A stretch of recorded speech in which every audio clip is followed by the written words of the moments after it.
कोटि कोटि नमस्कार करता हूँ।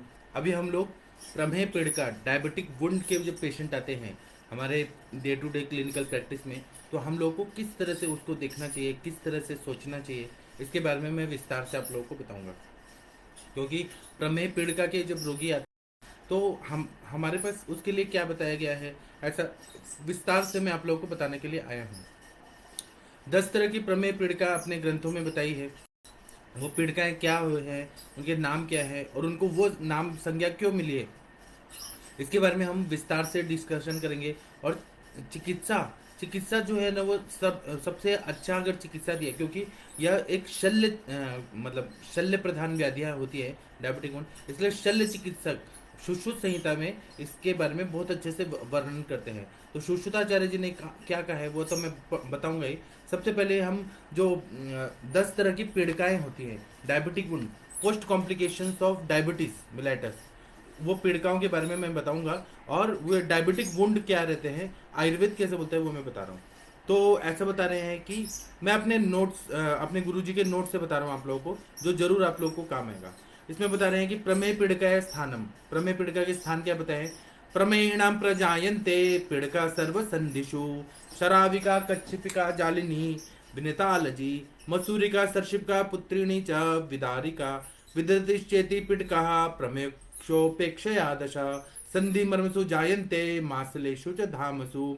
इतना बढ़िया बता रहे हैं कि ये प्रमेय पीड़िकाएं जो रहती है ना, सभी संधियों में उत्पन्न हो जाती है, सभी ज्वाइंट्स में उत्पन्न हो जाती है। अब ये संधियां जो है, केवल ऐसा मत सोचिए कि हड्डी अस्थि से अस्थि जुड़ा है वहीं पर, ये त्वचा और मांस की अस्थि है, संधि है, वहां हो सकती है। सिराएं जो है अपनी आर्टरीज और वेन्स, उनकी संधियां है, वहां पर भी हो सकता है।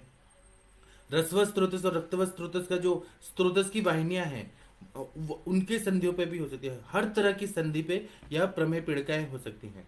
इसी तरह से इसके 10 टाइप ऐसे बताया कि पहला नाम क्या है तो शराविका, फिर क्या है कच्छपिका, फिर है जालिनी, विनता, अलजी, विदारिका, मसूरिका, सर्षपिका, पुत्रिणी और विद्रधि, ये 10 टाइप है। मैं फिर से नाम बता देता हूँ। शराविका, कच्छपिका, जालिनी, विनता, अलजी, मसूरिका, फिर सर्षपिका, पुत्रिणी, विदारिका और विद्रधि, ये 10 पीड़िकाएं प्रमेय रोगी को होती है। डायबिटीज मिलाइटिस का कॉम्प्लिकेशंस मतलब उपद्रव स्वरूप में होती है। और यह चीज अपने आचार्य लोग को मालूम था कि ये अगर मधुमेह बहुत दिन तक रहता है, तो जिस तरह से मैंगो रहता है, मैंगो पहले कच्चा रहता है, फिर पकता है, फिर सड़ता है। तो प्रमेह व्याधि, भले आप शुगर को कंट्रोल करने के लिए एलोपैथी की दवाइयां ले, ग्लिमिप्राइड और मेटफॉर्मिन एलोपैथी की दवाइयां हैं, या इंसुलिन का इंजेक्शन दिया जाता है। उसी तरह से आयुर्वेद में भी गुड़मार और जामुन का बीज ये सब दिया जाता है। हम शुगर को कंट्रोल करते हैं, लेकिन वो व्याधि जो है, अगर शुगर लेवल कभी भी बढ़ रहा है तो सड़न पैदा हो जाती है, अंदर अंदर मांस धातु को सड़ाती है, और उससे पीड़िकाएं होती है, डायबिटिक वुंड्स हो जाते हैं। तो ये क्या है उसको हम लोग बताएंगे। और दूसरा क्या है ना कि प्रमेय पीड़िका का अगर इलाज नहीं किया जाए तो वो गैंग्रीन में कन्वर्ट हो जाता है, मतलब पूरी तरह से सड़ जाता है, तो एम्पुटेशन करना पड़ता है। वो मतलब वो भाग है ना, वो काट करके निकालना पड़ता है। तो उस स्थिति में ना आए उसके लिए हमें प्रमेय पीड़िका को जानना जरूरी है, और उसके बाद में चिकित्सा करना भी जरूरी है। तो शराविका जो है, सबसे पहले प्रमेय पीड़िका के शराविका, तो आप लोग को मालूम है कि पहले के जमाने में मिट्टी का ऐसे जो रहता था उसमें ये पीते थे, मदिरा पीते थे। या आप लोग बचपन में छोटे होंगे सभी वैद्य लोग, तो आप लोग ना चाय, कुल्हड़ वाली चाय पीते थे। तो हर ट्रेन में मिलता था कुल्हड़ वाली चाय। तो इसी तरह से कुल्हड़, मतलब ये कुल्हड़ तो ऐसे थोड़ा बड़ा होता है लेंथ में, लेकिन ये इसी को थोड़ा ब्रॉड कर दिया जाए और उसको उल्टा करके लगा दिया जाए, तो इतना बड़ा जो पिड़का आती है उसको सराविका बोला है।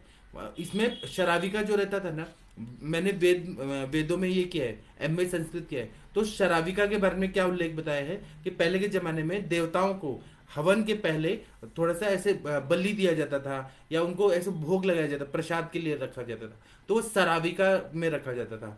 देवताओं को वैदिक मंत्रों का उच्चारण करते समय मदिरा और कुछ कुछ खाने पीने के व्यंजन रखे जाते, तो वो सराविका में रखा जाता था। अब उस टाइम पे ये नाम बहुत फेमस था, जो मिट्टी के बड़ा सा ऐसे दिया टाइप ऐसे होता था। अब इसी को उल्टा अगर रख देंगे तो ये जो ऐसे रहता है ना, ऊपर कुछ भाग उभरा हुआ और किनारे का भाग पूरी तरह से ये रहा, मतलब ऐसे ब्रॉड ऐसे है। उस तरह की जो पीड़िकाएं होती है उसको शराविका नाम बुला है।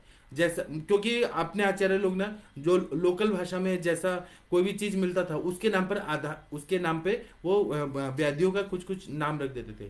तो जिस पिड़का के प्रांत भाग उठे हैं और मध्य में सकोरे के आकार की पिड़का है उसको शराविका बोला है, इसको शराविका बोला है। और ये उल्टा भी हो सकता है या सीधा भी, सीधा रखेंगे तो उस तरह से भी बीच का भाग जो है वो अंदर डीप है और किनारे भाग थोड़ा ऊपर उठा हुआ है, ऐसा भी हो सकता है या उल्टा भी हो सकता है। यह मेरे जमदग्नि सर ने बताया कि उसको शराविका बोलते हैं। उसी तरह से है सर्षपिका। सर्षपिका मतलब जो सरसों के बीज होते हैं उस तरह के, और वो भी सफेद सरसों, अगर देखें पीली सरसों नहीं, सफेद सरसों के समान जो पिड़काएं होती है वहां पे डायबिटिक वुंड होते हैं, ऐसे दाने दाने दाने दाने आ जाती है, उसको सर्षपिका बोला है। उसी तरह से कच्छपिका जो कछुए के आकार की होती है, दाह युक्त पिड़का होती है, मतलब उसमें बर्निंग सेंसेशन बहुत ज्यादा होता है, उसको कच्छपिका इस तरह का पिड़का बोला है। उसी तरह से जालिनी जिसमें तीव्र दाह होता है, बहुत ज्यादा बर्निंग सेंसेशन हो रहा है, मांस के जाल उसमें बहुत ज्यादा फैले हैं, कैपिलरीज और आर्टरीज बहुत ज्यादा दिखती है उसमें, और बहुत ज्यादा पीड़ा होती है, बहुत ज्यादा क्लेद युक्त होता है, और पीठ में या उदर में हो जाती है, मतलब बैक साइड में हो जाएंगी या पेट में हो जाएंगी। तो और वहां पे जो आर्टरीज और वेन्स है वो प्रोमिनेंट होती है, बहुत ज्यादा ऐसे दिखाई देती है, तो इनको बोलते हैं जालिनी नाम की प्रमेय पीड़िका। इसी तरह से भिन्नता नाम की पिड़का होती है, वो आकार में बड़ी होती है, फिर नीले रंग की होती है, क्योंकि वहां पे ब्लड जमा रहता है, कार्बन डाइऑक्साइड जो रहता है ना वो इसमें डिपॉजिट रहता है, और इसलिए वो नीले रंग की, और दूषित रक्त वहां पे जमा रहता है, इसलिए नीले रंग की पिड़का हो जाती है और आकार में बड़ी होती है, उसको भिन्नता नाम की प्रमेय पिड़का बोला है। उसी तरह से पुत्रिणी नाम की पिड़का है, यह आकार में बड़ी होती है, बड़ी भी होती है और छोटी भी होती है, मतलब वो पिड़का ने अपनी बच्ची को जन्म दिया, पुत्रिणी। बड़ी पिड़का फिर छोटी छोटी पिड़काएं, फिर बड़ी पिड़का फिर छोटी छोटी पिड़काएं, तो इसलिए वो ऐसा बोला है कि वह अपनी पुत्री को उत्पन्न कर रही है, साथ में खुद भी उत्पन्न हो रही है, पत्नी को पुत्री को भी उत्पन्न कर रही है, इसलिए पुत्रिणी नाम दिया है इसको। इसी तरह से मसूरी का, मसूरी का नाम की जो रहती है वो मसूर के दाल की जैसा, मसूर का दाल आप लोग खाते होंगे, तो उतने उसके मसूर के दाल के समान जो पिड़का होती है उसको बोलते हैं मसूरी का। उसी तरह से होती है अलजी नाम की पिड़का, वो क्या होती है, रक्त और सफेद वर्ण की होती है, और वो बहुत ज्यादा स्फोट से युक्त होती है, उस पिड़का को बोलते हैं अलजी। श्वेत या रक्त वर्ण वाली पिड़का रहती है, स्फोट से युक्त रहती है, इसको अलजी बोलते हैं। फिर है विदारिका। विदारिका मतलब विदारी कंद जो रहता है, आप लोगों ने देखा होगा, जो डुक्कर कंद भी बोलते हैं या विदारी कंद, विदार्यादि अवलेह बनाते हैं हम लोग, ये बृहणीय गण में आता है। तो विदारी कंद के समान जो गोलाकार रहती है और कठिन पिड़का रहती है बहुत ज्यादा, तो उसको बोलते हैं विदारिका। इसी तरह से एक विद्रदी के लक्षण युक्त जो पिड़का रहती है, जिसमें एब्सेस हो गया है, इस तरह का वुंड दिखता है, लेकिन वो असली में एब्सेस नहीं होता है, वो डायबिटिक वुंड ही होता है। विद्रदी जिस तरह से हो जाता है उसमें पस फॉर्मेशन वगैरह हो रहा है, लेकिन ये प्रमेह जन्य होती है, विद्रदी टाइप रहती है, इसलिए इसको विद्रदी नाम की प्रमेह पीड़िका बताई है। अब इनका प्रारंभिक कारण क्या बताया कि ये प्रमेह पीड़िकाएं हो क्यों जाती है, 10 टाइप का जो मैंने बताया, मैंने शराबिका बताया जो शराब पीने के लिए, शराब पीने के लिए जो कुल्हड़ टाइप होता था उस टाइप की रहती है, तो शराबिका। सर्षपिका मतलब सरसों के बीज के समान रहती है। कच्छपिका मतलब कछुए की पीठ के समान होती है। उसी तरह से जालिनी मतलब वो पेट में या पीठ में होती है, और उसमें बहुत सारे रक्त वाहिनियां प्रोमिनेंट ऐसे दिखती है, बड़ी रहती है, ब्रॉड स्पेक्ट्रम, ब्रॉड ऐसे डायबिटिक वुंड फैला हुआ रहता है, पीठ में रहता है या पेट में रहता है। उसी तरह से भिन्नता रहती है, आकार में बड़ी रहती है और नीले रंग की रहती है, बहुत बड़ी एक पिड़का होती है, उसको भिन्नता बोला है। उसी तरह से पुत्रिणी मतलब बड़ी बड़ी पिड़काएं और छोटी छोटी पिड़काएं, जैसे माँ है और उसकी बेटियां हैं, इसी तरह से पुत्रिणी नाम की पिड़का होती है। उसी तरह से मसूर के दाल जैसी मसूरिका नाम की पिड़का होती है। उसी तरह से अलजी जो बोला है वो सफेद या रक्त रंग की होती है और स्फोटों से युक्त रहती है, उसको अलजी नाम की पिड़का बोलते हैं। विदारिका मतलब जो विदारी कंद के समान बड़ी बड़ी होती है, विदारी कंद जिस तरह से होता है उस तरह की रहती है, और इसको विदारिका नाम का पिड़का बोलता है। मेरे सर के पास जब मैं जाता था ना, असली में हमारा कैसे गवर्नमेंट कॉलेज था, तो कॉलेज में टीचर्स लोग कम पढ़ाते थे, मतलब वो पढ़ाते ही नहीं थे, पढ़ाना ही नहीं चाहते थे। मैं किसी टीचर की बुराई नहीं कर रहा, मैं बस बता रहा हूँ कि गवर्नमेंट कॉलेजेस में पढ़ाया नहीं जा रहा था। तो उस टाइम पे हम करे क्या, तो सर का क्लिनिक पास में ही होता था। हमारे सर लोग ने ज्यादातर चाय के टपरी पे या कैंटीन में ज्यादा देखे जाते थे, और तो एक तो बच्चे भी नहीं पढ़ना चाहते थे उनसे, क्योंकि उनका पढ़ाने का स्टाइल कुछ अलग होता था, बच्चे भी नहीं पढ़ना चाहते थे और ना वो पढ़ाना चाहते थे। तो बच्चे बंक मारते थे। तो वो सर लोग भी आराम से घूमते रहते थे, गवर्नमेंट का पगार आ रहा है, पेमेंट आ रहा है। तो उस टाइम पे हम करें क्या? तो जमदग्नि सर का क्लिनिक पास में ही था, मतलब 10 मिनट का वॉकेबल डिस्टेंस था। तो सर के क्लिनिक शुरू हो जाता था, कभी 7 बजे होता था, कभी 8 बजे होता था। तो हम लोग जल्दी, मैं क्या करता था, अपने घर से निकलता था और सर के क्लिनिक में सर के आने के पहले वहां पे रह जाना है। और कभी कॉलेज में एक गायनेक का कुछ प्रैक्टिकल होता है, तो वो अटेंड करने का, बाकी टाइम सर के क्लिनिक में। तो सर का पूरा ओपीडी में सारे पेशेंट देखने का, सर कैसे। और सर ने ऐसा बोला था, जमदग्नि सर ने, कि पूरा केस टेकिंग करके तभी केबिन में लेके आना पेशेंट को, और सारे स्टूडेंट्स को बोला था। हम लोग 4-5 क्लासमेट्स थे और कुछ सीनियर लोग थे। तो हम केस टेकिंग करते थे, और सर के पास जब पेशेंट जाता था तो सर उसको वेरीफाई करते थे कि सिम्टम्स है में क्या, और मैं संप्राप्ति बना के भी सर को देता था, तो सर को इजी हो जाए, क्योंकि सर सर मतलब इतने बड़े सर। तो फिर इसके मतलब सर के गाइडेंस में मैंने ये सारी पीड़िकाएं देखी हैं। शराविका कैसे होती है, कच्छपिका कैसे होती है, विनता कैसे होती है, पुत्रिणी कैसे होती है, ऐसे सर के क्लिनिक में देखा। और फिर सर ना उस टाइम पे सर 12 से 1 बजे तक 1 घंटे का लेक्चर लेते थे। जैसे मैं अभी आप लोग को पढ़ाता हूँ ना, ये सारा मेरे में जो गुण है वो सब गुरु जी का है, मेरे सर का है। तो सर 1 घंटे दिन में लेक्चर लेते थे और 1 घंटा शाम को लेक्चर लेते थे, 9 से 10 बजे तक। तो टिफिन लेके उधर ही जाते थे, दिन भर उधर ही रहते थे, और रात का 10 बजे सर का लेक्चर खत्म हुआ, फिर वो मैं 2 बस बदल के रात को आता था। कभी कभी बस छूट गई क्योंकि रात का होता था, तो फिर कुछ देर तक पैदल चल के आओ, फिर दूसरी बस पकड़ो, और रात की 11 बजे की लास्ट बस से फिर 12 बजे आओ, फिर दूसरे दिन फिर ऐसे करो। अभी आप लोग सोचते ना कि मैं इतना मेहनत करता हूँ, मैं कंटिन्यू पढ़ाता हूँ, पेशेंट देखता हूँ, तो ये जमदग्नि सर के क्लिनिक में जाने की वजह से ये सारे आ गए, संस्कार आ गए कि बहुत पढ़ाई करना है, बहुत सारा चीज मेहनत करके सब देखना है। तो सर के क्लिनिक में मेडिसिन बनाना भी सीखा, पेशेंट का डायग्नोसिस करना भी सीखा। मतलब मैं इसमें सौभाग्यशाली हूँ कि मुझे आयुर्वेद का पूरा अपब्रिंगिंग मिला है। तो मैंने सर के क्लिनिक में सारा ये सब देखा है। अब इसमें प्रारंभिक कारण क्या बताए हैं, ये बता रहे हैं कि ये यन्मया स्मृता मेहास तेषां मितास्तु तन्मया विना प्रमेय अप्यता जायन्ते दुष्ट मेधसः तावच्च न लक्ष्यन्ते यावद वस्तु परिग्रह। मतलब जो जो प्रमेय के दोष बताए, आस्य सुखम, स्वप्न सुखम, ग्राम्य औदुपका नरासी पयांसी, ऐसा जो बताया है कि नया धान्य खाना, नवान्न पानम, कफकृत्य हेतु सर्वम, ये जो संप्राप्ति होती है कि दिन भर सोए रहना, बैठे रहना, फिर अभिसंधि पदार्थों का सेवन करना, दिवा स्वप करना, अव्यायाम करना, क्रोध न करना, कोई भी चीज में खुश रहना, और दिन भर बैठे रहना, जो प्रमेय के सारे हेतु हैं, कफ वर्धक आहार विहार, वही सारे हेतु प्रमेय पीड़िका के भी हेतु रहते हैं। उसी तरह से, लेकिन ये कॉम्प्लिकेशन है, प्रमेय अगर व्याधि है, अंदर दुष्टि और हो रही है, स्थान संचय और हो रहा है, तो वो मांस धातु को और दूषित करता है, मेद धातु को और दूषित करता है, और पीड़िकाएं एक तरह से ऐसी पैथोलॉजी बनती है कि वो वुंड टाइप बन जाता है। उसमें हीलिंग वुंड्स रहते हैं, नॉन हीलिंग वुंड्स भी रहते हैं, और फिर वो अल्सरेशन में भी कन्वर्ट हो जाते हैं। मतलब इतना व्रण शोथ हो जाता है कि नॉन हीलिंग अल्सर टाइप हो जाता है। तो उसको जो डायबिटिक के पेशेंट रहते हैं ना, डायबिटिक वुंड के जो नॉन हीलिंग रहते हैं, उसमें तो बहुत ऐसे ड्रेसिंग करना पड़ता है। आप लोगों को ये सब बात मालूम है, आप लोगों ने भी देखा होगा सर्जरी डिपार्टमेंट में। मेरे पास तो मतलब मैंने ऐसे देखा है कि सर्जरी डिपार्टमेंट में जब भी पेशेंट आते थे ना, वो भी मैंने वहां नहीं देखा, अपने गवर्नमेंट कॉलेज में नहीं देखा, बीएमएस में नहीं देखा। मैं जब एमडी कर रहा था, तो एमडी में कभी कभी ना ऐसे फ्री टाइम मिलता था, तो मैं सर्जरी डिपार्टमेंट में जाता था, या मैं एमडी के उधर जाता था, भारतीय विद्यापीठ पुणे में।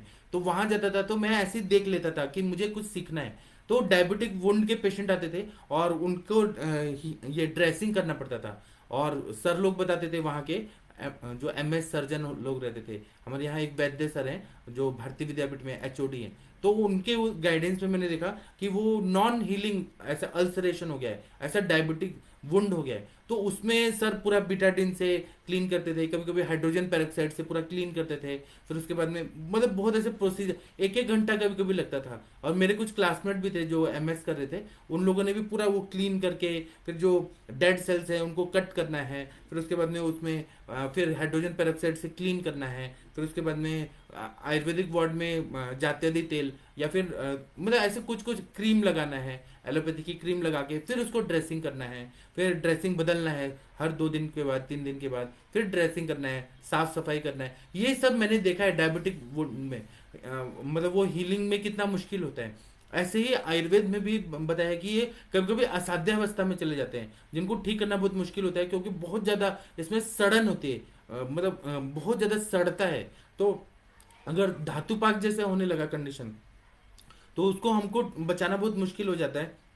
अगर वो साध्य, अगर पेशेंट का बल अच्छा है, सब कुछ अच्छा है और मेडिसिन टाइम पे मिल रही है और शुरुआत में गंभीर धातु तक नहीं चला गया, तो उसको हम ड्रेसिंग करते हैं तो पेशेंट ठीक हो जाते हैं। तो ऐसे आप लोग ना लव एंड बेली का जो सर्जरी का बुक है, उसमें देखिए बहुत सारे डायबिटिक वुंड के फोटोग्राफ दिए हैं, या नेट पे भी सर्च कर सकते हैं कि हीलिंग अल्सर कैसे रहते हैं, non healing ulcer diabetes related कैसे रहते हैं, वो आपको देखने से एकदम पिक्चर समझ आ जाएगा। तो ये बता रहे हैं कि प्रमेय पीड़िकाएं जो रहती है ना, कभी कभी बिना प्रमेय के भी दूषित मेदावली उत्पन्न हो जाती है, दोष दूषित समूर्छना हो रही है, लेकिन उनको डायबिटीज मिलेटस नहीं है, मतलब मधुमेह नहीं है। कभी कभी ये समझ नहीं आती है, कभी कभी वो स्थान को आवृत नहीं कर लेती हैं, कभी कभी जैसे तब तक आवृत नहीं करती जैसे सूर्य का प्रकाश में नहीं आती है, सनलाइट में नहीं आएंगी तब तक वो फैलेगी नहीं, वो अंदर अंदर वो रहेगी डायबिटिक वुंड। जैसे ही वो सनलाइट का ज्यादा एक्सपोजर होने लगेगा तो वो इरप्ट होके वो फूट जाती हैं, और फिर वो प्रमेय पीड़िका जैसे वहां पे अल्सरेशन हो जाता है। तो ऐसे अपने ग्रंथकारों ने पूरी तरह से रिसर्च करके लिखा है। इसी तरह से कफज आदि प्रमेहों में उत्पन्न पीड़िकाएं जो रहती हैं वो कफादि युक्त रहती हैं। पित्तज प्रमेह में जो पीड़िकाएं होती है वो पित्त वाली रहती हैं, मतलब रक्त में, पित्त में, नील में, हरिद्र में, मंजिष्ठा में, इसमें जो रहती हैं वो दाह पाक वाली रहती हैं। और जो वातज टाइप रहती है वसा में, हस्ती में, मधु में, इनकी जो रहती हैं वो अलग रहती हैं, वो रुक्ष भी रहती हैं और बहुत ज्यादा शूल युक्त रहती हैं। ऐसे डायबिटिक वुंड रहता है और इसमें क्षयात्मक संप्राप्ति बहुत ज्यादा रहती है और उसकी वजह से कोत होता है, सड़न होती है, इस तरह से रहती है। और ये पिड़काएं जो है ना, ये बता रहे हैं पिड़का नाम असाध्यत्वम। पिड़का कौन से असाध्य बताइए, तो गुदे हृदय शिरस्यंस पृष्ठे मर्म सुचोत्थिता स्वपद्रवा दुर्बलाग्ने पिड़का परिवर्जित। मतलब पिड़काएं अगर गुदा भाग में हो गई हैं, डायबिटिक वुंड मतलब रेक्टम एरिया, एनएस एरिया में अगर हो गया है, हृदय में हो गया है, सिर में हो गया है, स्कंधों पे हो गया है, पूरे अपने शोल्डर्स पे हो गया है, पीठ में हो गया है और मर्म स्थानों पे हो गया है, और बहुत सारे उनके उपद्रव हैं, मतलब बहुत ज्यादा पस हो रहा है, बहुत ज्यादा गैंग्रीन जैसा नेक्रोस्ट हो गया है, पूरा गैंग्रीन जैसा हो रहा है, सड़न हो रही है और मंदाग्नि है। तो ऐसे पीड़का वाले व्यक्ति को त्याग देना चाहिए या कंसर्न ले लेना चाहिए कि वो ठीक होगा कि नहीं होगा, पेशेंट की रिस्पॉन्सिबिलिटी। तो इस तरह की पीड़काएं जो रहती है वो असाध्य बताई हैं। अब ये पीड़काएं हैं तो कुछ बॉडी में कॉम्प्लिकेशंस भी करती हैं, क्योंकि दूसरे सिस्टम को भी डिस्टर्ब कर रही हैं। तो इसमें बता रहे हैं कि तृड़कास मास संकोच मोहिका मदजुराहा विसर्प मर्म संरोधा पिड़का नाम उपद्रवा। मतलब चरकाचार्य जी का ऐसा मत है कि जब डायबिटिक वुंड हो जाता है, प्रमेय पीड़िकाएं हो जाती हैं, तो प्यास बहुत ज्यादा लगती है, तृड़कास मतलब तृड़ मतलब प्यास, तृष्णा बहुत लगती है, बहुत प्यास लगती है। फिर खांसी आती है, क्योंकि ये रेस्पिरेटरी सिस्टम में भी इसका इफेक्ट पड़ता है। अब जैसे कहीं पीड़िका है गुद भाग में है, तो उससे क्या होगा, अपान वायु नहीं निकल पाएगा और उसकी वजह से फिर सांस लेने में तकलीफ होगा। अगर बहुत ज्यादा मतलब वो जहां क्लेज को बहुत ज्यादा सोख रही है तो प्यास लगने लगेगा। फिर मां से संकोच होता है, मोह होता है, डिलीरियम जो बोलते हैं क्या करना है क्या नहीं करना है ये समझ नहीं आता, और बहुत ज्यादा अनकॉन्शियसनेस होता है, हिचकी बहुत ज्यादा आता है। इसी तरह से मदात्य के सिम्टम आते हैं, जैसे मदिरा पिया है, इस तरह के सिम्टम आते हैं। ज्वर होता है, बुखार आता है, विसर्प होता है और मर्म स्थानों का अवरोध होता है। गुदा का कार्य मतलब बस्ती का कार्य नहीं हो पाएगा, हृदय का नहीं हो पाएगा, किडनीज का नहीं हो पाएगा, लीवर का काम, जो जो मर्म स्थान में होंगे उन सब का कार्य नहीं हो पाएगा। उसी तरह से बता रहे हैं कि प्रमेह की चिकित्सा कर दिया तो प्रमेह पीड़िका भी ठीक हो जाती है। अभी मैं आप लोगों को सुश्रुत संहिता में इनकी चिकित्सा क्या बताइए। अभी तक तो मैंने केवल ये बताया कि ये क्या होती है, सुश्रुताचार्य जी ने इनकी चिकित्सा बहुत ही अच्छी बताई है, और भी ग्रंथकारों ने बताई है, लेकिन आज मैं सुश्रुताचार्य जी का आप लोग को रेफरेंस से बताऊंगा कि प्रमेह पीड़िकाओं की चिकित्सा क्या बताई है। तो इन्होंने पहले बोला है कि शरावी काद्यानव पीड़िका प्रगुप्ता। अब सुश्रुताचार्य जी 9 तरह की पीड़िकाएं बताते हैं, दूसरे जैसे योग रत्नाकर वगैरह ग्रंथ है उसमें 10 पीड़िकाएं बताई हैं, ये थोड़ा सा डिफरेंस है। तो इसमें बोल रहे हैं कि अगर बलवान व्यक्ति की अल्प त्वचा अल्प मांस में स्थित है, मतलब वो ज्यादा स्किन पे ज्यादा इन्वॉल्वमेंट नहीं है, ज्यादा मसल्स में इन्वॉल्वमेंट, मांस धातु में नहीं इन्वॉल्वमेंट है, मृदु है, अल्प वेदना वाली हैं और शीघ्र पकने और फूटने वाली पीड़िकाएं हैं। जल्दी पक जाती हैं, फिर फूट के पस निकल जाता है, ठीक हो जाती है। तो ये हीलिंग टाइप का डायबिटिक वुंड रहता है, तो ये साध्य रहती हैं। इसी तरह से बता रहे हैं कि क्रिया विशेष कैसे करना चाहिए। जो डायबिटिक वुंड के हमारे पास पेशेंट आ रहे हैं, तो उनकी चिकित्सा में सबसे पहले हमें पूर्व रूपावस्था में ही पता चल गया कि ये हो रहा है, या रूपावस्था में अगर पैर में पीड़िका लेके लोग आ रहे हैं, तो सबसे पहले रोगाः सर्वेपि मंदाग्नौ, रोग सारे मंद अग्नि की वजह से होते हैं। तो इसमें सबसे पहले क्या चिकित्सा है, तो लंघन कराना चाहिए। नील बाई माउथ, केवल पानी देना है तो शुंठी सिद्ध जल दीजिए या षडंग पानी दीजिए, और कुछ भी नहीं देना है। और ज्यादा से ज्यादा मुद्ग यूज दे सकते हैं या चावल का मंड दे सकते हैं। एक रिसर्च ऐसा हुआ है, मैं उसका एक आप लोग को आर्टिकल भेजूंगा, मतलब कि मुद्ग यूज जो है ना, उसमें फाइब्रोनोजिन जो रहता है, जो क्लॉटिंग फैक्टर जो रहता है ना, वो बहुत ज्यादा पाया जाता है। तो अपने आचार्य लोग क्यों बोलते हैं कि मुद्ग यूज पियो। और काश्यप संहिता में युष अध्याय करके एक अध्याय है, तो उसमें उसका रेफरेंस लेके जो आयुर्वेद यूनिवर्सिटी ऑफ कैलिफोर्निया है यूएसए में, वहां पे रिसर्च हुआ था कि आयुर्वेद वालों ने क्यों युष बताया, युष कल्पना ये हीलिंग वुंड में क्यों बोला है, क्यों इंडिकेटेड है। फिर रिसर्च किया वहां के सारे साइंटिस्ट और आयुर्वेदिक वैद्य लोगों ने, और वहां के वैद्य जो होते हैं अंग्रेजी होते हैं ज्यादातर, उन लोगों ने रिसर्च किया तो पता चला कि जो लोग मुद्ग यूज करते हैं ना, उससे जल्दी हीलिंग हो रहा है। फिर उन्होंने और रिसर्च किया कि मुद्ग यूज में ऐसा क्या है, तो जो फाइब्रिनोजिन जो रहता है, जो क्लॉटिंग फैक्टर रहता है, वह कंटेंट रहता है। तो इसीलिए डायबिटिक वुंड में लंघन कराना है और युष का सेवन ज्यादा कराना है।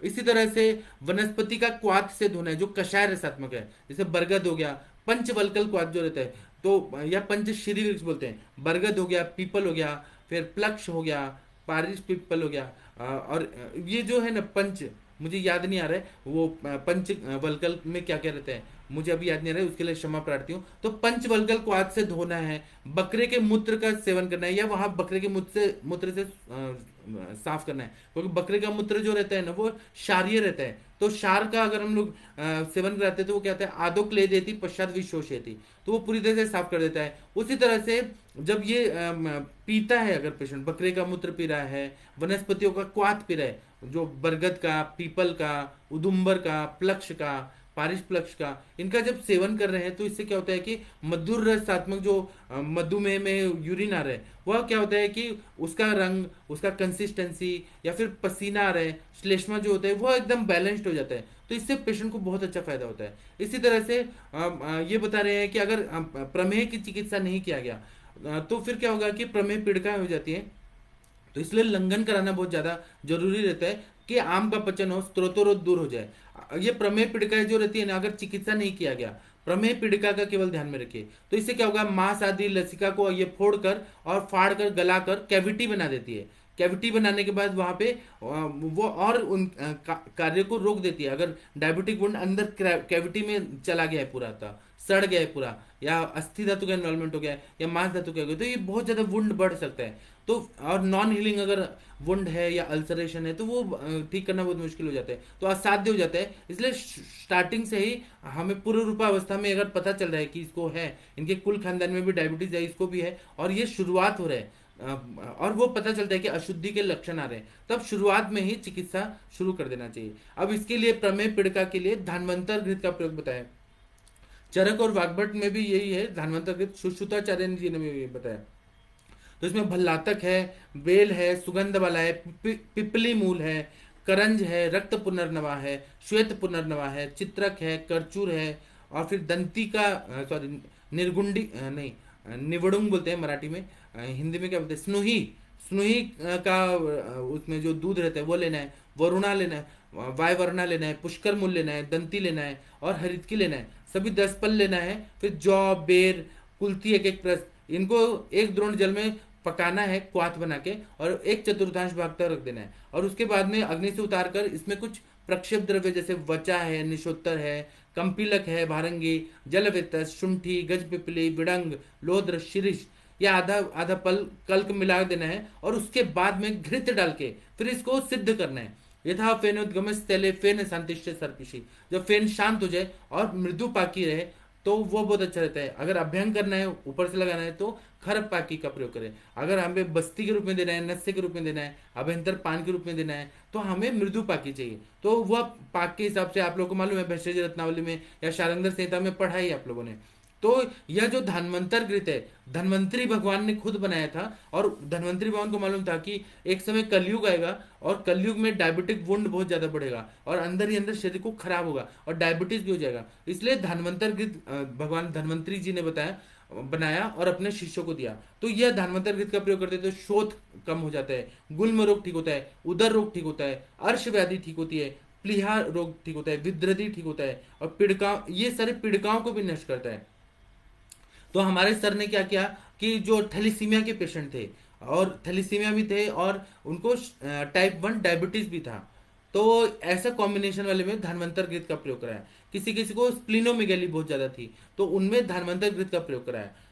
किसी को विद्रधि बहुत ज्यादा थी, एब्सेस, मल्टीपल एब्सेस हो रहा था बहुत ज्यादा, किसी को अर्श था, उदर रोग था, वो भी जलोदर नहीं, पहले की अवस्था, तो अजातों का अवस्था, उस टाइम पे इसका प्रयोग किया, गुल्म रोग में किया, शोथ में किया, सभी में 100% रिजल्ट आता है। यह दवाई फेल नहीं होती है। इसलिए धन्वंतर घृत पे भरोसा करके डायबिटीज के पेशेंट को 2-2 चम्मच 3-3 चम्मच खिलाइए भी। और डायबिटिक वुंड हो गया है तो उससे आप लोग ड्रेसिंग भी कर सकते हैं और इसका बस्ती दे सकते हैं, और खाने से ही बहुत अच्छा फायदा होता है।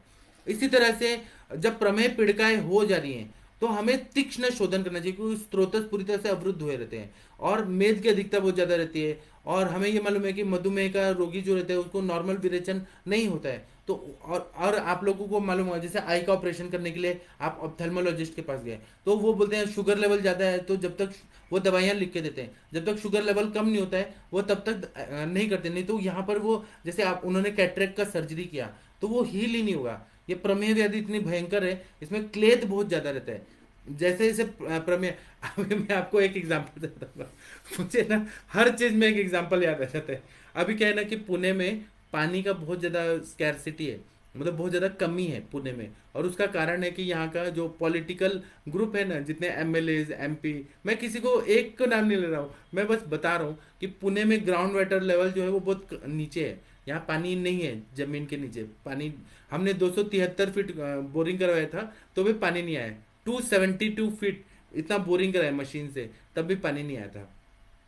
तो यहाँ पानी है नहीं, ग्राउंड वाटर पानी ही नहीं है। जो पानी आता है वो बरसात का पानी जो रहता है वो डैम में जमा करते हैं। जैसे खड़गवासला डैम है पुणे में, पावना डैम है, कामशेट डैम है, ऐसे 4 डैम है। तो उसका पानी साल भर के लिए स्टोर कर दिया जाता है, फिर उसको प्यूरिफाई करके और हमारे पास सप्लाई किया जाता है। तो यहाँ के पॉलिटिशियन, मतलब कुछ अच्छे गवर्नमेंट भी आई महाराष्ट्र में, जैसे शिवसेना की जो गवर्नमेंट थी, कुछ अच्छी गवर्नमेंट भी आई, और बाकी तो बहुत बेकार गवर्नमेंट रहती है, करप्शन करने में उस्ताद रहती है। तो जब वो अच्छी गवर्नमेंट आई तो उन्होंने क्या किया कि पूरे पुणे महानगर पालिका का जो एरिया है यहाँ पर बड़े बड़े टैंक बनवा दिए कि जो पानी है ना वो आए और सभी लोगों को वो मतलब पीने का पानी मिले, पोर्टेबल वाटर मिले। और पानी यहाँ का इतना अच्छा है कि आप बिस्लरी के पानी जैसा पी सकते हैं, मतलब फ्रेश नल से लेके पी लीजिए, तो बिस्लरी के टेस्ट जैसा ही है और बहता पानी है, अच्छा पानी है। तो कुछ लोगों ने क्या किया, पॉलिटिशियन लोगों ने क्या किया कि अब इनको मालूम है कि सिटी फैल रहा है पूरा, मतलब इतने सारे, और पुणे का कैसे वेदर बहुत अच्छा है, एजुकेशन अच्छा है, इंफ्रास्ट्रक्चर अच्छा है, यहाँ कभी दंगे नहीं होते। पूरे इंडिया में अगर हिंदू मुस्लिम का दंगा होता है लेकिन पुणे में कभी नहीं होता। पूरे इंडिया में हो सकता है। जब वो बाबरी मस्जिद का जब बॉम्ब ब्लास्ट हुआ था ना, बाबरी मस्जिद के बाद मुंबई में पूरा मुंबई बंद था, पूरा महाराष्ट्र बंद था, लेकिन पुणे में दंगा नहीं हुआ। ये रिकॉर्ड है। हम लोग मतलब यहाँ 89 से आए हैं, रिकॉर्ड है कि पुणे कभी दंगों की वजह से बंद नहीं हुआ, कभी दंगे नहीं होते। यहाँ हिंदू मुस्लिम बहुत अच्छे से रहते हैं। पहले की जो गवर्नमेंट आती थी ना तो वो झगड़े लगा देती थी, पूरे भारत बंद होता था, दंगे होते थे, पुणे में नहीं होता था। अब सिटी बढ़ रहा है क्योंकि सब लोग को अच्छा लगता है, पुणे सिटी में एजुकेशन और हर चीज अच्छा है। तो इन लोगों ने कुछ अच्छे पॉलिटिशियन होते हैं, कुछ खराब होते हैं। तो अच्छे लोगों ने टैंक बनवा दिए, यहाँ के जो एमएलए और नगर सेवक जो रहते हैं ना, उन लोगों ने टैंक बना दिया कि सब लोग को पानी मिले। अब उन्होंने अच्छा काम किया, लेकिन जो करप्ट लोग हैं उनकी आदत तो गंदा गंदा काम करने की रहती है, जिनको पैसे का लालच है। उन्होंने क्या किया कि पानी का जो पाइपलाइन है वो अपना एक कुआं जो रहता है कुआं में डाल दिया है कि वो कंटिन्यू पानी आए। और अभी हम हमारे इधर ना पानी थोड़ा कम आ रहा है, और 3 घंटे ही पानी आता है, थोड़ा कम मात्रा में आ रहा है। सारा पानी वो पॉलिटिशियन के कुएं में जाता है। फिर वो लोग क्या करते हैं, वो लोग का आदत है पैसा कमाने का। वो लोग क्या करते हैं कि उसको मोटर से खींच के, बड़ा बड़ा जो ट्रक का टैंकर होता है, आप लोगों ने देखो पेट्रोल, हिंदुस्तान पेट्रोलियम का ट्रक इस तरह से बड़े बड़े टैंकर हैं, उसमें वो पानी भर के और सप्लाई किया जाता है। जो बड़े बड़े अपार्टमेंट्स हैं, बड़े बड़े ये शॉपिंग मॉल्स हैं, वहां पे पैसा मिलता है, क्योंकि रोज का वो पे कर सकते हैं। तो वो जो टैंकर है ना, मुझे यहाँ ये बताना है कि मधुमेह का, वो बाकी वो लोग क्या करते हैं वो छोड़िए, आयुर्वेद के चश्मे से हर चीज को देखना चाहिए। तो मधुमेह जो है ना, जैसे वो टैंकर होता है, वो टैंकर कैसे कुछ अच्छे होते हैं, कुछ खराब होते हैं। तो जब भी एक तो पानी का प्रॉब्लम है यहाँ पे, वो टैंकर जब चल रहे होते हैं ना, तो पानी आधा गिरा रहे होते हैं, वो पूरा रोड जो रहता है वो पानी पानी पानी पानी हो जाता है। इसी तरह का मधुमेह नाम का व्याधि है। ये क्या करता है कि जहां भी हो गया वहां पे क्लेद बहुत ज्यादा करेगा। देखिए, मुझे इतना बड़ा स्टोरी सुनाना पड़ा आप लोगों को समझाने के लिए, वो टैंकर का पानी बताने के लिए। तो जैसे आंखों में अगर शुगर लेवल बहुत ज्यादा है तो हील नहीं करेगा। अगर कैटरेक्ट का सर्जरी कर दिया तो वो पहले बोलते हैं कि आप ना पहले शुगर लेवल कम करिए। शुगर लेवल कम होगा तो जो क्लेद आ रहा है वह जल्दी जल्दी वहां नहीं आएगा और हीलिंग जल्दी हो जाएगा। या कोई भी सर्जरी करते हैं ना, तो शुगर लेवल चेक जरूर किया जाता है। शुगर लेवल ज्यादा बढ़ा है तो वो लोग सर्जरी नहीं अलाउ करते हैं। यही बेसिक प्रिंसिपल है कि वो हील नहीं होता है। क्लेद होगा, क्लेद जितना होगा, पानी पानी ज्यादा होगा, वो है ही, वो बीमारी है। जैसे मैंने कहा ना, टैंकर चलते हैं तो वो पानी गिराते हुए चलते हैं, वैसे ही मधुमेह है ना, अगर ज्यादा बढ़ जाता है तो वो क्लेद क्लेद पानी पानी पानी पानी करके जाते हैं। तो इसीलिए इनका चिकित्सा करना बहुत मुश्किल होता है। और इसमें क्लेद इतना ज्यादा रहता है तो विरेचन भी बहुत इजीली नहीं हो पाता है। इसलिए तीक्ष्ण विरेचन देना है। अगर आपने इनको विरेचन के लिए एरंड तेल दे दिया डायबिटिक लोगों को, स्थूल रोगी है, बलवान रोगी है, और इनको डायबिटिक वुंड भी हुआ है, और आपने एरंड तेल दिया तो कुछ भी नहीं होगा, पूरा पच जाता है। संतर्पण जन्य रहता है, और अपतर्पण जन्य भी रहेंगे ना, उनमें नहीं होता, इतना नहीं होता है एरंड तेल जैसे। मृदु विरेचन तो होता ही नहीं है। त्रिफला देंगे, पेट सफा देंगे, कोई भी पंचसकार चूर्ण देंगे, अविपत्तिकर चूर्ण नहीं होता है। इसीलिए इसमें तीक्ष्ण विरेचन, जैसे इच्छा भेदी रस है, अश्वकंचुकी रस है, नाराच रस है, या त्रिवित का त्रिवित लेहम है, त्रिवृत्तादि घृत है, उसका तीक्ष्ण विरेचन देना पड़ता है। या मिश्रक स्नेहम आप लोगों को पता है, जिसमें जमाल गोटा होता है, एरंड तेल होता है, मिश्रक स्नेहम ऐसे घी आता है, वो एक चम्मच भी ले लेना, तीक्ष्ण विरेचन होता है। तो ऐसे तीक्ष्ण विरेचन देने के लिए बोला है। और जो प्रमेह पीड़िकाएं हुई हैं, प्रमेह जन्य और उपद्रव हुए हैं, तो उसमें हमें ये देखना है कि मूत्र में मधुरता आ गई क्या, मतलब शुगर लेवल बढ़ गया है क्या। और जब वो शुगर लेवल बढ़ गया है तो हम लोग मधुमेह, डायबिटीज मेलाइटस समझ जाते हैं। और फिर इसी तरह से चिकित्सा जब हम लोग देखते हैं तो मधुमेह में भी दो टाइप का रहता है। अब धातु क्षयात्मक रहेगा तो प्रमेह पीड़िका होगी, लेकिन आवरण जन्य में प्रमेह पीड़िका नहीं रहती है, या रेयरली ही रहती है। तो ऐसा बता रहे हैं कि प्रमेह मधुमेह जो रहता है, मधुमेह वो दो टाइप का रहता है। बता रहे हैं कि क्रुद्ध धातु क्षयाद वायु, वायु का प्रकोप होगा, क्योंकि धातु का क्षय बहुत ज्यादा हो जाता है। और दोषावृत पथवे अथवा, ये चरक संहिता में बताया कि आवरण जन्य या धातु क्षय से वात का प्रकोप होकर ये दो टाइप की संप्राप्ति होती है मधुमेह में। तो वाग्भटाचार्य जी क्या बोल रहे हैं, सर्वे प्रमेहास्तु कालिना प्रतिकारिणा, सभी प्रमेह जो रहते हैं वह काल के अनुरूप अप्रतिकारित हो जाते हैं, मतलब उनको चिकित्सा नहीं किया जा सकता है, सब मधुमेह में कन्वर्ट हो जाते हैं। मधुमेहान तो अमायंती तदा साध्य भवंती ही, मतलब मधुमेह के पहले ही अगर चिकित्सा कर दिया तो वह साध्य हो सकते हैं। मधुमेह की अवस्था हो गया तो आवरण जन्य है तो ठीक हो जाएगा, लेकिन अगर धातुषयात्मक मधुमेह है तो वह नहीं ठीक हो सकता है।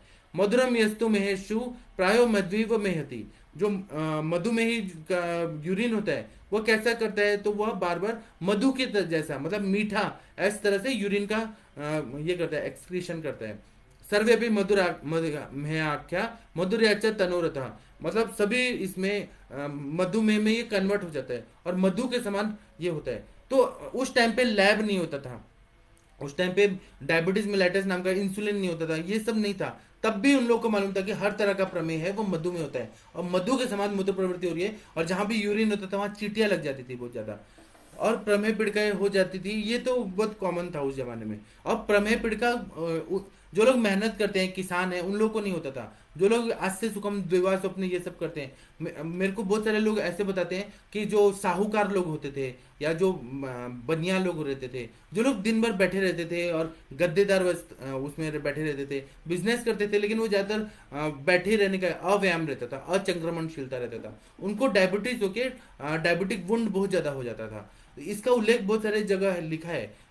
जब मैं एमए संस्कृत करा था ना, तो मैंने बहुत सारे पुराण पढ़े हैं, अरण्यक उपनिषद पढ़े हैं, अरण्यक पढ़े हैं, ब्राह्मण ग्रंथ पढ़े हैं, बहुत सारे ग्रंथ पढ़े हैं, बहुत सारे काव्य पढ़े हैं, कालिदास का पढ़ा है, मेघदूत वगैरह बहुत सारे पढ़े हैं, तो उसमें उल्लेख आया है बहुत जगह कि ये साहूकार लोग रहते थे या बनिया लोग रहते थे, जो लोग बैठे रहने का काम करते थे, उनको प्रमेह पीड़िकाएं हो जाती थी और वो लोग सर्जरी के पास, सर्जन के पास, शल्य चिकित्सक के पास कभी कभी जाना पड़ता था जब असाध्य अवस्था आ जाती थी। तो इसीलिए बोल रहे हैं कि शरीर के निम्न भाग में पीड़िका होने का क्या कारण है, तो बता रहे हैं कि रसायनियां जितनी भी है, जैसे रस, पित्त, कफ और रक्त को बढ़ाने वाली जो धमनियां हैं, मतलब जो आर्टरीज है, जो रस को सर्कुलेट करती है।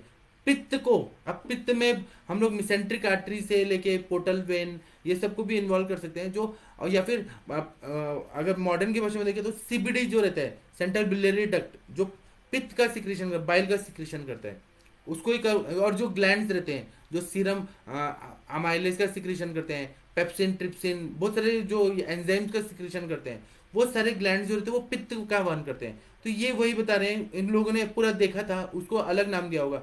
अभी बहुत सारी किताबें हमारे पास है नहीं, उन्होंने सीबीडी का नाम संस्कृत में कुछ दिया होगा, गॉल ब्लैडर को कुछ अलग नाम दिया होगा, पित्ताशय तो हम लोग समझते हैं लेकिन उनके भाषा में कुछ और दिया होगा, बहुत सारी किताबें जला दी गई तो अभी उनका उल्लेख नहीं मिलता है। तो ये बोल रहे हैं पित्त वाहिनी रसायनियां जो रहती हैं, कफ को सर्कुलेट करने वाली जो रहती है रसायनियां रहती हैं, रक्त को करने वाली रहती हैं, रस को करने वाली रहती हैं, वह दुर्बल हो जाती हैं और प्रमेही रोगी को दोष जो रहते हैं वह इतना ज्यादा बढ़ जाते हैं, इतना ज्यादा बढ़ जाते हैं कि रस व स्रोत की जो रसायनियां हैं, मतलब जो कैपिलरीज और आर्टरीज है स्मॉल स्मॉल, वो क्या करती है, जो रस का वहन करती है वो फट जाती है और फट के प्रमेह पीड़िका करती है।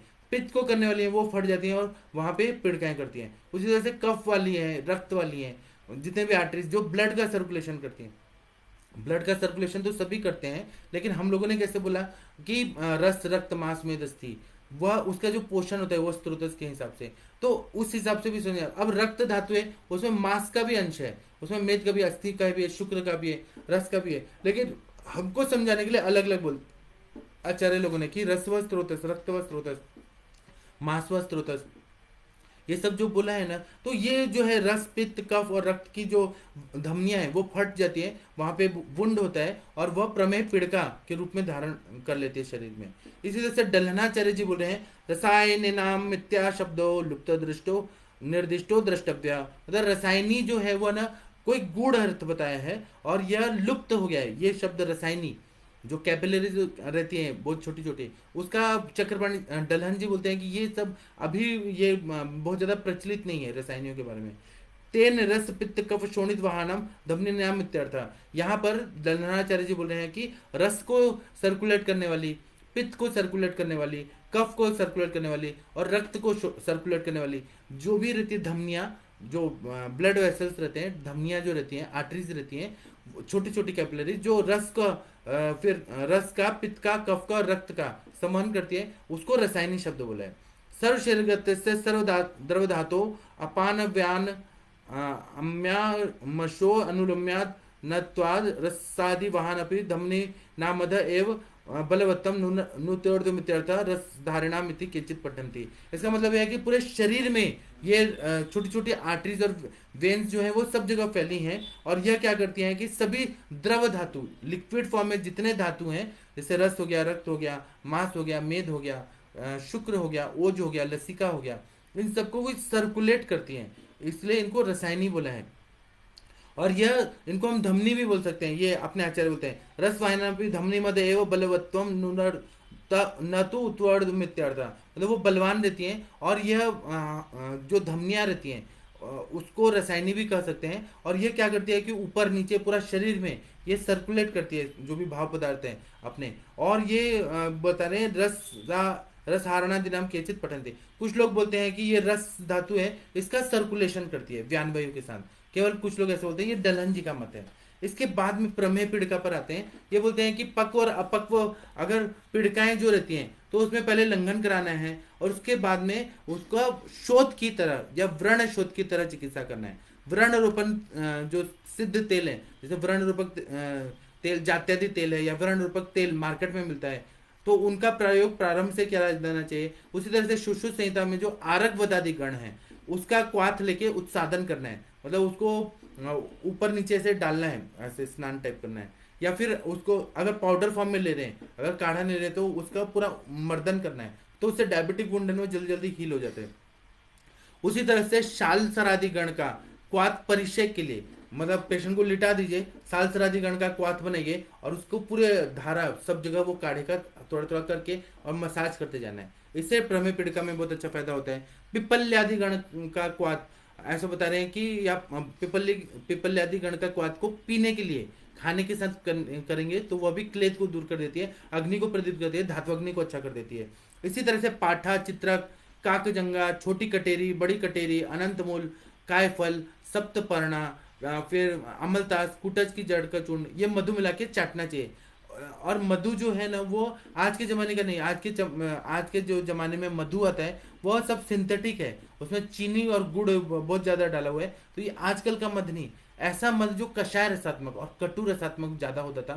पहला ही रस कषाय और कटु होता था और तिक्त होता था और मधु रस बाद में होता था। ऐसे मधु के साथ सेवन कराने से, क्योंकि मधु है वो कफ को सुखाता है, मेद को शरण करता है और क्लेद को सुखाता है, इसलिए मधु के साथ सेवन करने के लिए बताया है। इसी तरह से प्रमेय हो गया, प्रमेय पेड़ का हो गया तो नवायस लो का प्रयोग करते हैं। तो त्रिफला हो गया, चित्रक हो गया, त्रिकटु हो गया, विडंग और नागरमोथा, ये 9 भाग लेना है और 9 भाग जैसा ही ये 9 भाग हो गया उतना ही लौह भस्म डालना है और वो भी शुद्ध किया हुआ लौह भस्म डालना है और उसका मधु और घृत के साथ विषम मात्रा में इसका सेवन करना है। एक एक चम्मच सुबह शाम ले लिया तो भी ठीक है, या एक रत्ती 125 mg सुबह 125 शाम को, ऐसे एक एक रत्ती भी क्या है पेशेंट की कंडीशन के हिसाब से। तो ये नवायस लो जो है ना ये क्या करता है कि इसके सेवन से स्थूलता नहीं आती है, मतलब इसमें त्रिकटु है, चित्रक है, फिर विडंग है, मुस्ता है, इतना बढ़िया लौह भस्म है। तो लौह भस्म जब तक जाएगा लौहकल्प नवायस लौह मधु घृत के साथ, तो इससे क्या होता है कि जो अग्नि जो है वो प्रदीप्त भी हो जाती है, स्थूलता नहीं होती है,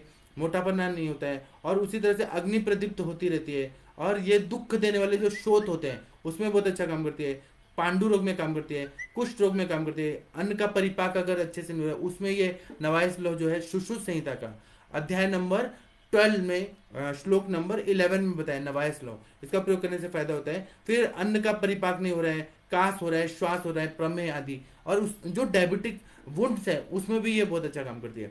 इसी तरह से प्रमेय में कुछ लोहारिष्ट बताए हैं। साल सरादी गणों के द्रव्यों का प्रयोग करना, साल सरादी गण के सारे द्रव्यों को लेना है और 16 गुना पानी में उबाल के और उसका आधा कर देना है, जब या 1/4 कर देना है और उसमें उतार के छान लेना है, और उसमें जब वो ठंडा हो जाए तो उसमें मधु डाल देना है। उसी में गुड़, शुद्ध गुड़ का राब जो रहता है जिसको हम लोग फाणित बोलते हैं, या ऊपर गुड़ का ऊपर जो मैली रहता है वो लेके फाणित बोलते हैं उसको, और वो हिंदी में मैली बोलते हैं, मराठी में काकवी बोलते हैं। तो वो काकवी को डाल देना है।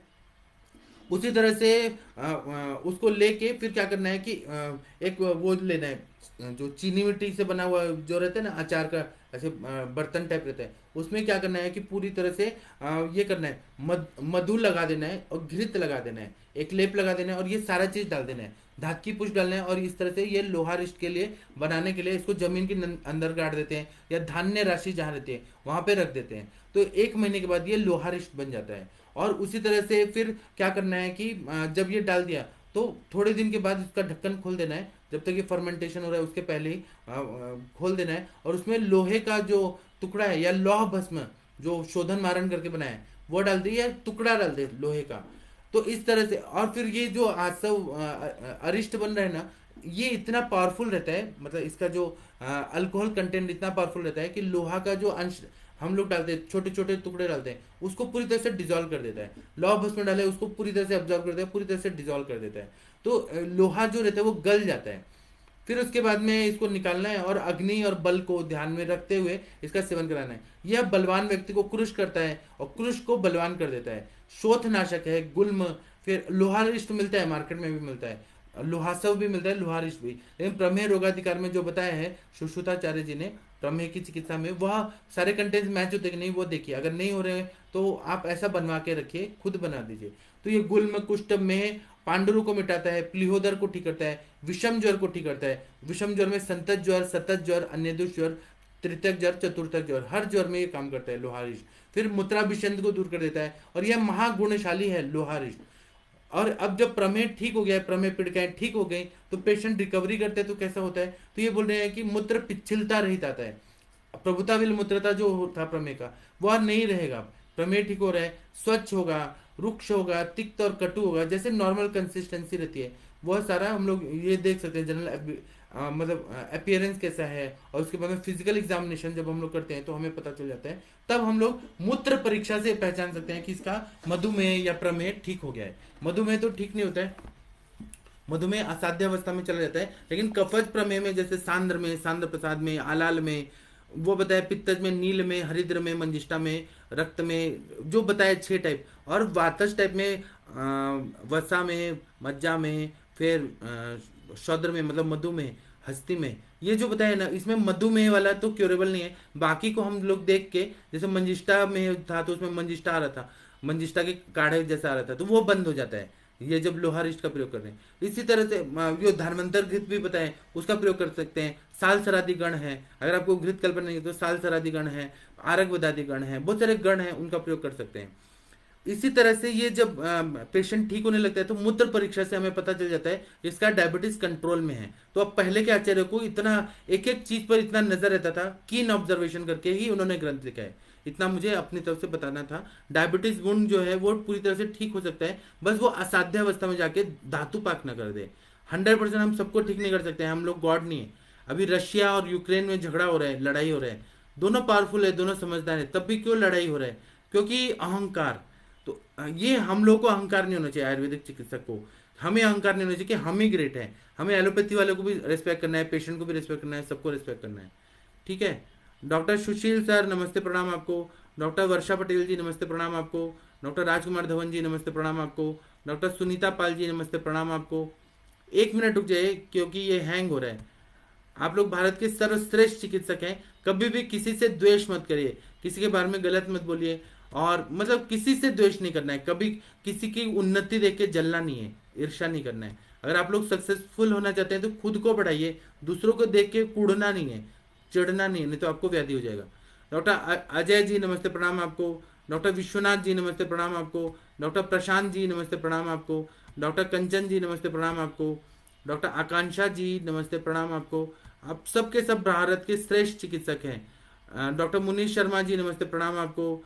डॉक्टर हिमांशु गुप्ता जी नमस्ते प्रणाम आपको। डॉक्टर मनीषा सिंह जी नमस्ते प्रणाम आपको। डॉक्टर नियति जी नमस्ते प्रणाम आपको। डायबिटिक वुंड का कोई आप लोगों ने अनुभव देखा है तो बताइएगा। डॉक्टर नवरत्न शर्मा जी नमस्ते प्रणाम आपको।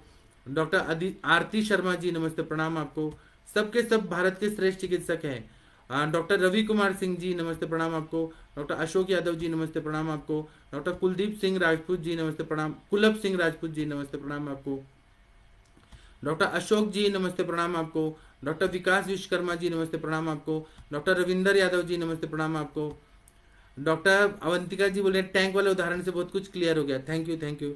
मैं असली में आपको टैंकर वाला चीज क्यों बताता हूँ कि आप न प्रमेय जब भी आपके दिमाग में है ना, तो ये सोचे कि टैंकर जा रहा है और पानी गिराते हुए जा रहा है, तो इसमें हमें पानी क्लेद पे चिकित्सा है। अब वो क्लेद रहते हो धातु में शिथिलता कर देता है, तो हमेशा प्रमेय आविल मूत्रता बहुमूत्रता पानी से इसका संबंध है, जलीय महाभूत से संबंध है। इसको ध्यान में रख देंगे ना तो चिकित्सा करना बहुत ईजी जाएगा।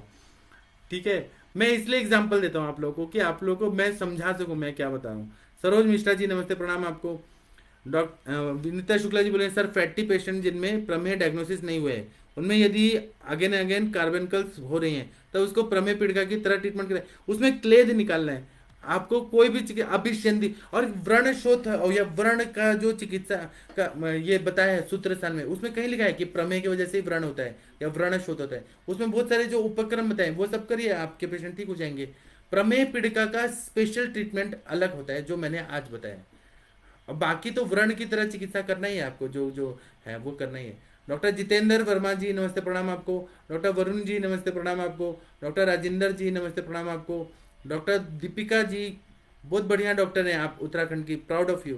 डॉक्टर हरिशंकर जी नमस्ते प्रणाम आपको। डॉक्टर सतीश जी नमस्ते प्रणाम आपको।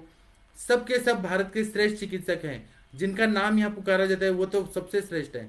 डॉक्टर दीपिका जी नमस्ते प्रणाम आपको। मैं आपको ना अपना नंबर देता हूँ, किसी को कोई भी डिफिकल्टी हो तो मुझे कॉल करिएगा, मैं ज़रूर आपका जो भी प्रॉब्लम है वो सॉल्व करने का कोशिश करूँगा। 100% तो नहीं कर पाऊंगा क्योंकि मेरा भी प्रॉब्लम रहता है, मैं भी बिजी रहता हूँ, लेकिन जितना हो सकेगा मैं अपना गुड एफर्ट्स, बेस्ट एफर्ट्स देने का कोशिश करूँगा। तो यहाँ पर मैंने ये दे दिया है अपना नंबर, व्हाट्सअप नंबर और फ़ोन नंबर दे दिया है। किसी को कोई भी डिफिकल्टी हो तो आप मुझे कॉल कर सकते हैं। तो अभी का मैं सेशन बंद करता हूँ। अभी हम लोग 8:15 बजे मिलेंगे इंटरेक्टिव क्लिनिकल सेशन में। तो उसका पासवर्ड आईडी है, व्हाट्सएप ग्रुप में दे दिया गया है। जो लोग व्हाट्सएप ग्रुप में ज्वाइंड है वो लोग डायरेक्ट, अब जो क्रिकेट खेला जाता है तो जब सचिन तेंदुलकर सच में स्टेडियम में खेलता था, पिच पे खेलता था, तो वो देखना और बाहर टीवी पे देखना, उसमें अंतर होता है। इसी तरह से जूम मीटिंग में जब आप लोग आते हैं तो उसमें आप पार्टिसिपेंट्स होते हैं, आपका जो भी है रिकॉर्डेड रहता है। तो इसलिए जूम में आइए, पैसा भर के आप व्हाट्सएप ग्रुप में 500 रुपये भर के, गूगल फॉर्म भर के आप आइए, तो आपको बोलने का चांस मिलेगा, आप लोग जानेंगे एक दूसरे को। इसलिए व्हाट्सएप ग्रुप ज्वाइन करना बहुत जरूरी है। तो मैं अभी का लेक्चर समाप्त करता हूँ। प्रणाम सभी लोगों को, थैंक यू।